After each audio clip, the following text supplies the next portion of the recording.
Bonjour à toi, tu es sur la bonne chaîne. Si tu veux découvrir des animés que tu ne connais pas, Otaku Week est là pour toi. Avant de commencer, like et partage parce que je sais que tu vas aimer.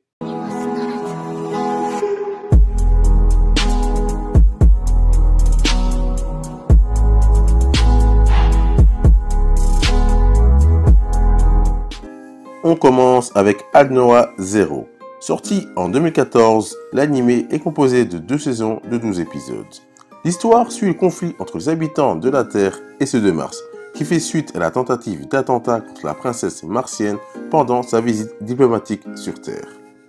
Parlons du scénario. Je l'ai trouvé excellent. Il y a pas mal de rebondissements, ce qui fait qu'on ne sait vraiment pas comment cela va se finir. Il y a un peu de romance, le rythme est assez bon, et la fin de la saison 1 m'a laissé sans voix.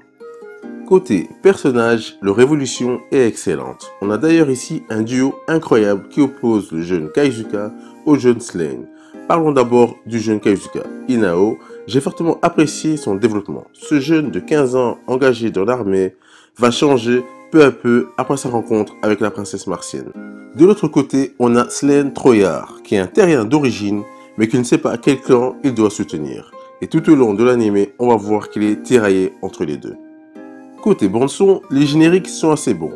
J'ai une préférence pour l'ending 2, alors que l'ambiance générale est pas mal. Concernant Lost, elle m'a pas marqué, mais elle est plutôt bonne également. En ce qui concerne l'animation, c'est assez beau visuellement, un véritable plus. Alors que le chara-design, j'ai rien de particulier à signaler, si ce n'est que c'est assez bon. Conclusion, cet animé est excellent. Tous les ingrédients sont là pour savourer chaque minute. Un véritable plus pour l'univers des mechas. Si tu hésites, n'hésite pas. On passe maintenant à un animé sur les mechas différent du style habituel. Il s'agit de Bunen no Kusando, désolé pour la prononciation.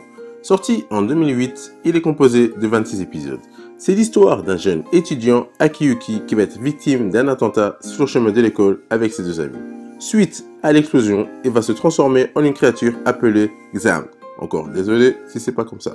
Il sera ensuite attaqué par un monstre jusqu'à l'arrivée d'une mystérieuse jeune fille qui va lui imposer un choix.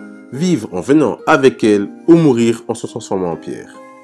On a droit ici à un scénario qui est surprenant dès le départ. Une aventure remplie de découvertes, un triangle amoureux, l'amour que ressentent deux parents séparés pour leur enfant. Le rythme est assez lent dès le départ mais s'accélère vers l'épisode 10. Il ne plaira pas à tous car ce n'est pas juste de la baston. Plus j'ai avancé dans l'histoire, plus je me demandais comment ça allait se terminer et je n'ai pas été déçu du finish. Côté personnage, Akiyuki m'a le plus marqué, mais j'ai fortement aimé le développement de ses deux amis. Notre héros a vu sa vie changer du jour au lendemain. Il apprend à maîtriser ses pouvoirs et j'ai également apprécié sa personnalité, notamment son côté chaleureux. En ce qui concerne la bande son, les openings et endings sont vraiment bons. Alors que Lost, elle ne m'a pas marqué, mais correspond assez bien à l'univers de l'anime. Côté animation, l'anime ne date pas d'aujourd'hui et ça se voit. Cependant, l'univers est toujours aussi beau à voir. De plus, les chara-design sont assez bien faits. Chaque personnage a son petit truc. Conclusion, j'ai adoré cet univers. On est dans un style différent des mechas habituels, l'histoire prend le temps de se construire et j'apprécie fortement cela car rien n'est précipité.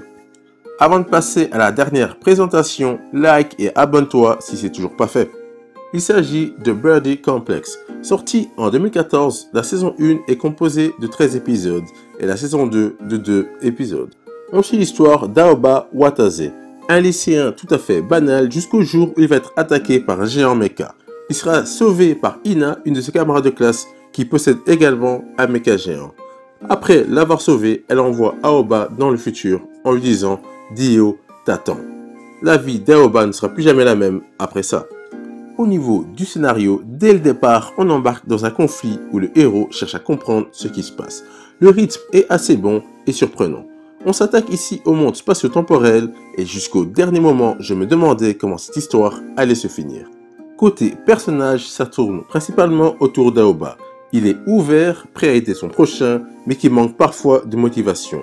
Sa personnalité est presque l'opposé de Dio, qui a l'air plutôt confiant, froid, agressif et qui se soucie principalement que de lui. L'évolution de cette relation est assez intéressante à suivre. En ce qui concerne la bande son, l'opening et l'ending sont assez bons. Par rapport à Lost, elle est excellente à certains moments. Côté animation, elle est assez bien réussie de manière générale. Les combats sont prenants. En ce qui concerne le chara-design, ils sont assez bien faits et les personnages ont tous un physique différent.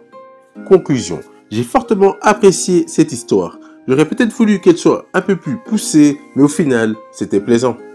Voilà, c'est fini pour cet épisode. N'oublie pas de liker, t'abonner et partager. On se voit à la semaine prochaine pour de nouvelles aventures.